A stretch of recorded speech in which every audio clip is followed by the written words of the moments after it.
Thank you, Bob. I've been doing this for 16 years now, and I always enjoy the band. I feel like I'm on Johnny Carson, you know. It's great to be here with y'all. And good morning. Even on a cool morning, it's got me thinking about deer season, and that is the light at the end of the tunnel for me. I want to talk to you a minute about how important this election is. So if y'all would just give me your attention just a few minutes. You know what Tate Reeves is going to say when he gets up here? He's going to be throwing around labels, trying to scare you and talking about those things. So if you'll listen to what I got to say, it may make a difference in your economic future. You know, I'm worried about this election, and as a father, I want to make sure my kids can grow up around me, that can live near me and get a decent job. I live on a 2-lane road town in northeast Mississippi. And right now, that's not possible if they go to get a 4-year degree because they have so much debt. So this is a turning point. This is an election that affects Democrats and Republicans and all of us together as to whether or not we can keep our young folks here. Because in Mississippi, we've lost more kids the past 6 years of any state in this country. The brain drain is killing us, and you folks in business know that.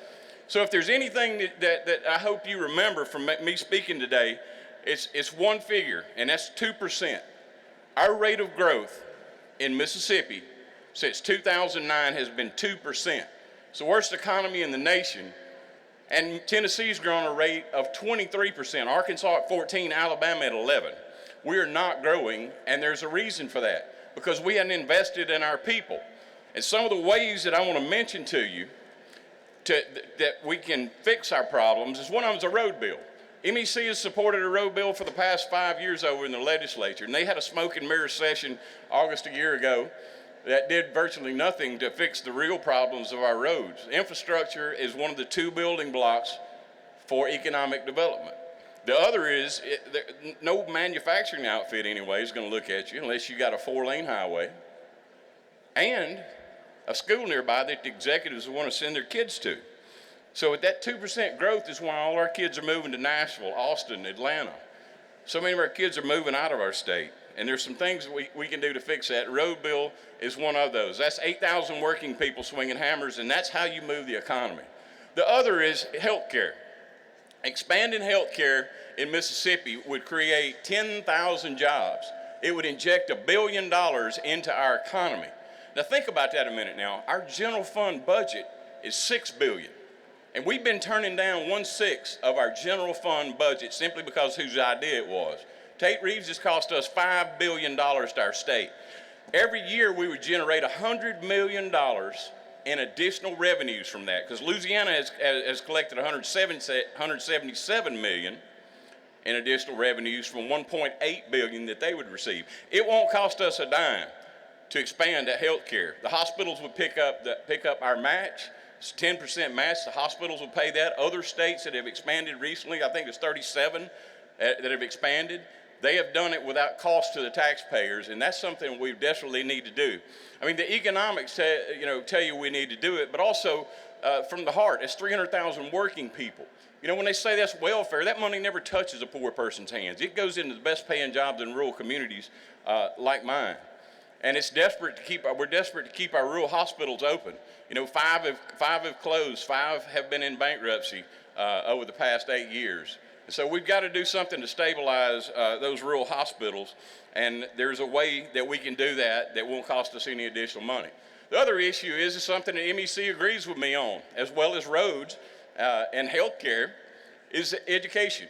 What we need to do is pass 4K education statewide in Mississippi. Early childhood education is the best bang for a state's buck in the area of economic development. For 4K for $33 million a year, and I just gave the legislature $36 million a couple of days ago from a drug company that had overcharged us. Most of it came from a drug company. That's the first year payment toward 4K education in Mississippi. I went to Vicksburg too, a school recently, and there were I've kept the nursery at church. I've had kids, and I figured 4-year-olds are going to be running around the table coloring, standing up. And I walk in, they're all sitting down. 6 weeks into the semester, they've already learned their ABCs.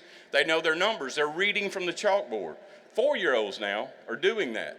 That is an investment. It's a long-term investment, but it will help our workforce tremendously. We've got to pay our teachers and get them up to the southeastern average. We've got 1,000 vacancies in teachers in our state, and Lord knows what they do for us. They serve us and touch a child every day, multiple children, and it lasts for 45 years because I remember things I learned from my high school teachers. Other areas, MAEP funding. We've got to better fund our schools. So many schools don't even have money for welding rods and metal. When I went to school, we had trade skills taught. It'd be body shop, bricklaying, and those kind of things. The money's dried up. All these cuts have resulted in that's drying up. So what I propose that we do to fix that temporarily until we can better fund MAEP is to provide what we're doing in my 5 counties, and that is if you want to go to a community college and you live in one of my 5 counties and go to Itawamba Community College, you can go tuition free if you can't get a grant or scholarship otherwise. Now you got to keep a 2.5 average, and it's not a full boat ride like Bernie's talking about. It's $1,450 a semester. Northeast Community College copied us doing that. Memphis has copied us. They're doing it statewide. It would only cost $6 million to make that happen in our state. That's something that would help tremendously on trade skills if we tie apprenticeships to that, fund the apprenticeships, and it will help on cutting down on the cost of a four-year degree. Instead of having 40,000, maybe they got 20,000, and then they can come back to a 2-lane road town like I live on.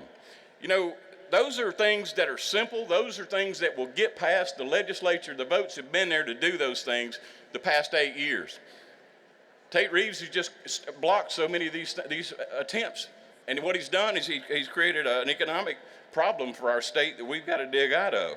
But the good thing about it is we can do these things, folks. We can make this happen. In our state, we can make these cornerstone changes so our children can stay here and we can grow the jobs that we need. Nothing liberal is going to pass that legislature. It's going to be a conservative legislature. I mean, when you hear them throwing around labels and trying to scare you, there's nothing going to pass like that. I wouldn't even support it anyway. But nevertheless, you're going to hear all these labels but with no plan. And we can do these things without any more taxes. And in fact, what we need to do is just go back into the swamp that Tate Reeves has created with all the contracts and the giveaways that he's done in exchange for campaign contributions. If we just go back into the swamp, let me give you an example of some of the spending that we're doing. It's $240 million a year. The 3 managed care outfits in our state are all out-of-state companies. Take money from our state, $240 million. I hadn't seen anything that indicates that they're actually saving us that amount of money. Well, the House passed a bill to let the hospitals compete with them, and it got over to the Senate, and it never got a hearing. You know why? Because one of those companies, Centene, out of St. Louis, Missouri, gave Tate Reeves $262,000. That is blocking legislation that would give competition in our administration. So we need to go back and look at all those things, and we can do them without it creating more taxes. We just got to drain the swamp that we're in. Now, I know, if y'all will listen to me just a second, if y'all just listen to me about this, because I'm talking to a lot of you that are Republicans right now. All right, you folks that are Republicans, so many have encouraged me to run for governor because they know that we'll change things that will help your kids stay here as well. We can make a difference, and I appreciate your support and encouragement. And I appreciate Republicans stepping out of your comfort zone to do what is best for our state. That's what's called statesmanship, and Lord knows we need more of that. This partisan bickering and finger pointing has gotten us nowhere.